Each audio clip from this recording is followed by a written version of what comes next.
En el nombre del Padre, y del Hijo, y del Espíritu Santo. Amén. Les invito a poner la mente con Dios y el corazón. Gracias, Señor, por esta oportunidad que nos brinda de compartir. Queremos que tu palabra sea esa semilla del reino sembrada en nuestros corazones. Ayúdanos para no ser sordos a tu voz. Que tu Espíritu Santo moldee nuestra vida a la luz de tu palabra. Espíritu de Dios, estamos dispuestos a dejar que tú obres en nosotros como solo tú sabes hacerlo. Gloria al Padre, y al Hijo, y al Espíritu Santo. En el nombre del Padre, y del Hijo, y del Espíritu Santo. Amén. Este segmento es de preguntas y respuestas.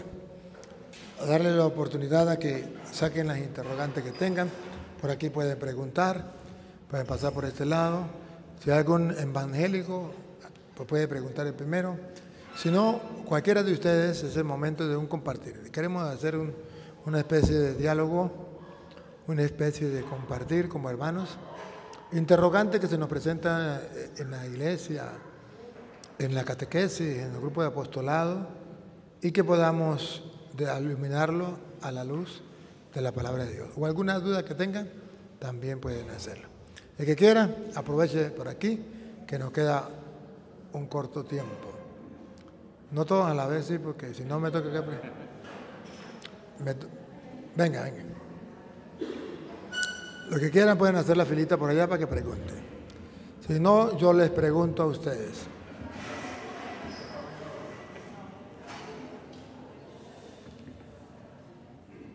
Buenas noches, Padre. Mi pregunta es, ¿por qué nosotros comemos cochino si en la Biblia está prohibido?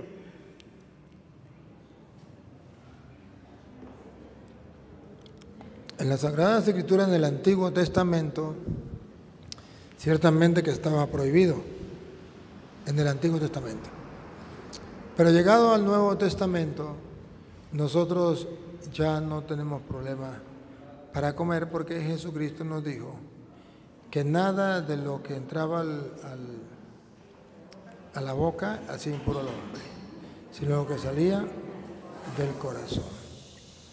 Y el apóstol pues también nos viene a decir, por ejemplo, ya en Romanos capítulo 14, versículo 1 en adelante, nos viene a decir que no debemos tener problemas por eso, que hay personas que son débiles y comen solamente legumbres, pero que nosotros podemos comer lo que sea. Escuchemos a ver cómo dice. Recibid al débil en la fe. La palabra clave es débil en la fe, no está fuerte. ¿Quiénes son los débiles en la fe? Y tenemos que recibirlo nosotros. Pero no para contender sobre opiniones, porque uno cree que se ha de comer de todo. Nosotros creemos que se ha de comer de todo. Otro que es débil come legumbres. Y otro que es débil dice eso está prohibido, hay que comer pura legumbre. Entonces nosotros tenemos que soportar a esa gente que nos dicen que tenemos que comer solamente legumbre o que no se puede comer esto, que no se puede comer aquello. Colosenses 2:16 también viene a decirnos que ya nosotros en el Nuevo Testamento no nos debemos preocupar por eso, porque en el Antiguo Testamento hacía impuro al hombre, no podía comer cochino porque quedaba impuro, no podía comer conejo porque quedaba impuro, no podía comer pez con cuero porque quedaba impuro. En el Nuevo Testamento ya no. Jesús dice, lo impuro es lo que sale del corazón. Va. Por tanto, nadie os juzgue en comida o en bebida. Que nadie los venga a juzgar por comida o por bebida. Nosotros ya no tenemos esos problemas. Nosotros sabemos que ya todo lo que corre y vuela es bueno para la muela.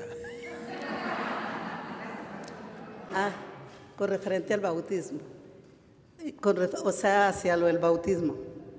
Jesús se bautiza a los 33 años, pero cuando Él nace, la Virgen lo presenta en el templo según las leyes antiguas. ¿Se puede decir que ese era el bautismo o sea, no se llamaba bautismo en el Antiguo Testamento, que era la circuncisión, ¿no? Pero ahí Él es presentado ante Dios porque se hacía hijo de Dios inmediatamente. Ahí es donde quiero la respuesta sobre el bautismo. La presentación no era el bautismo. Se presentaba al Señor con una ley que tenía que cumplirse, pero no tenía nada que ver con el bautismo. El bautismo comienza con Juan el Bautista, por eso se llama Juan el Bautista, porque el bautismo comienza con él. Ahora, el bautismo viene a sustituir la circuncisión, porque a través de la circuncisión se integraba a la gente al pueblo de Dios, pero tenía que ser solamente los hombres. Cuando viene Jesús dice, es que las mujeres también son personas y se pueden integrar al pueblo de Dios. No podía dejar la circuncisión, porque las mujeres no tenían nada que circuncidar. Entonces cambia la circuncisión que se hacía en el órgano masculino del hombre y pasa ahora a hacer el bautismo. ¿Y por qué Jesús se bautizó a los 30 años? Sencillo, porque antes de venir Jesús no existía el bautismo. Cuando Jesús nace, ¿por qué no se bautizó? Porque no existía el bautismo. ¿Por qué no se bautizó cuando tenía 1 año? Porque Juan, que es el que comienza a bautizar, le llevaba 6 meses. Jesús tenía 1 año, Juan tenía 1 año y 6 meses. Era imposible que un niño de 1 año y 6 meses bautizara a un niño de 1 año. ¿Por qué no bautizó cuando nació? Porque Juan tenía 6 meses de nacido. Los protestantes eso no son capaces de pensarlo. Entonces dice que Jesús se bautizó a los 30 años, sí, pero tiene que saber por qué. ¿Y por qué no se bautizó cuando tenía 15 años o 20 años? Porque dice la Biblia que Juan vivía en el desierto, comía langostas y miel silvestre y vestía piel de camello. Y viene del desierto cuando Jesús tenía 30 años y comienza a bautizar en el Jordán y Jesús se acerca a bautizarse. Pero no era, como dicen los protestantes, Jesús se bautizó a los 30 años para decirnos a nosotros que tenemos que bautizarnos a los 30 años, porque tenemos que hacer lo mismo que hizo Jesús. Mentira. Si tenemos que hacer lo mismo que hizo Jesús, a los 33 murió en la cruz. Si tenía que hacer lo mismo que hizo Jesús, a los 8 días de nacido se circuncidó. ¿Por qué no se circuncida? Es mentira, es un engaño. Ahora, ellos dicen, pero nosotros tenemos que seguir el ejemplo de Jesús. Bueno, ciertamente tenemos que seguir el ejemplo de Jesús y lo que Jesús enseñó. ¿El ejemplo? ¿Cuál es el ejemplo de Jesús? Sencillo. ¿Jesús tenía pecado? No. Entonces, ¿para qué se bautizó? Para dar ejemplo que aunque no tengan pecado, se tienen que bautizar. Entonces el protestante dice, ¿para qué bautizar a un niño si un niño no tiene pecado? Para seguir el ejemplo de Cristo. ¿Cuál es el ejemplo? Que aunque no tenga pecado, sí, pero ellos dicen que no. Entonces no vamos a pelear por eso. Nosotros sabemos que tiene pecado original. Pero ellos dicen que no, para no pelear le decimos, bueno, si no tiene pecado, pues se puede bautizar. Pues no se puede bautizar porque no tiene pecado. Y entonces, ¿por qué Cristo se bautizó?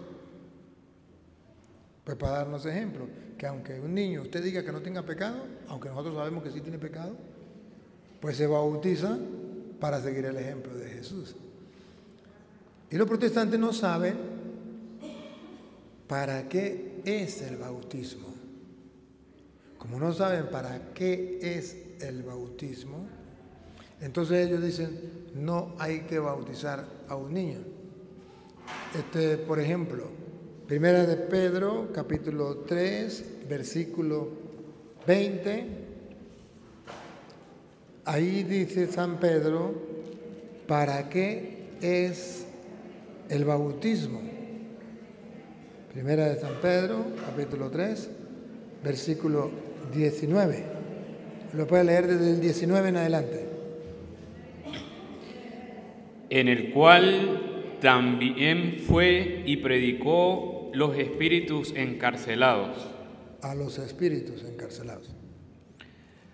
Los que en otro tiempo desobedecieron, cuando una vez esperaba la paciencia de Dios en los días de Noé. Nos está mandando al Antiguo Testamento. Mientras se preparaba el arca, en la cual pocas personas, es decir, 8, fueron salvadas por agua. 8 personas fueron salvadas y agrega, por agua. ¿Y qué representaba esa agua? Vamos a ver. El bautismo que corresponde a esto ahora nos salva. Lo leyó mal, vuelvo a leer mejor. El bautismo que corresponde a esto. El bautismo que corresponde a esa agua, ahora a nosotros nos salva. Pongo cuidado. El bautismo que corresponde a esto ahora nos salva. Nos salva. En aquel tiempo, allá el arca de Noé lo salvó por a través del agua. Y dice que eso era un símbolo de lo que sería el bautismo, que ahora a nosotros nos salva. ¿Qué hacemos con esa cita? ¿Creemos o no creemos? Y lo estamos leyendo de la Biblia Reina Valera, la Biblia de los protestantes. Ahí es donde yo no entiendo a los protestantes. Yo digo, bueno, entonces ¿por qué dice que no hay que bautizar a un niño? Si dice que el bautismo nos salva. ¿Por qué no? ¿O no quiere que los niños se salven? Egoístas. Cuando a ellos les hablan sobre el bautismo, dicen, es que el bautismo no sirve para la salvación, el bautismo no sirve para nada, solo para perdón de los pecados y más nada. Mentiras. Que me lo demuestren. Yo con la Biblia de ellos, les puedo decir, eso es mentira, te engañaron. El protestante, en vez de decir, oye, ¿verdad? Me engañaron, dice, no, lo que pasa es que el cura Toro manipula las escrituras. ¿Manipula las escrituras? Entonces, ¿qué dice ahí? Que el bautismo ahora a nosotros nos salva. ¿Eso es malinterpretar las escrituras? No. Eso es interpretar las escrituras tal y como está escrito. Pues lo escrito, escrito está. Y se cumple tal como está. ¿Me captan la idea? Otra preguntita, güey. ¿Cuál es la mejor forma de comenzar a leer la Biblia? La mejor forma es comenzar a leer por el Nuevo Testamento. El Nuevo Testamento comienza con San Mateo. Pero San Mateo no es tan fácil de entender porque le escribió a los judíos. Y nosotros no somos judíos para entender a San Mateo fácilmente. El segundo evangelio es el de San Marcos. Y él no le escribió a los judíos, le escribió a los paganos, a la gente que no conocía nada de Cristo, a los que estaban comenzando. Entonces, pues nosotros tenemos que comenzar por San Marcos. Comenzamos por San Marcos, y después seguimos con San Mateo, después con San Lucas, después con San Juan, luego todo el Nuevo Testamento, al llegar al Apocalipsis, lo dejamos en espera, vamos al Génesis, leemos todo el Antiguo Testamento, volvemos a leer el Nuevo y terminamos con el Apocalipsis. ¿Y cómo debería ser? 1 hora al día, reposadamente. Si no puede 1 hora, al menos agarra un capítulo diario, pues. Un capítulo, pero no lo lea, medítelo. Lo va leyendo suave. ¿Qué dice? ¿Y qué me dice? Dos cosas. ¿Qué dice y qué me dice? Creyendo lo que ahí dice. Usted no tiene que agregarle nada. Usted no tiene que ponerle nada. Usted tiene que leerlo tal y como está. De eso se trata.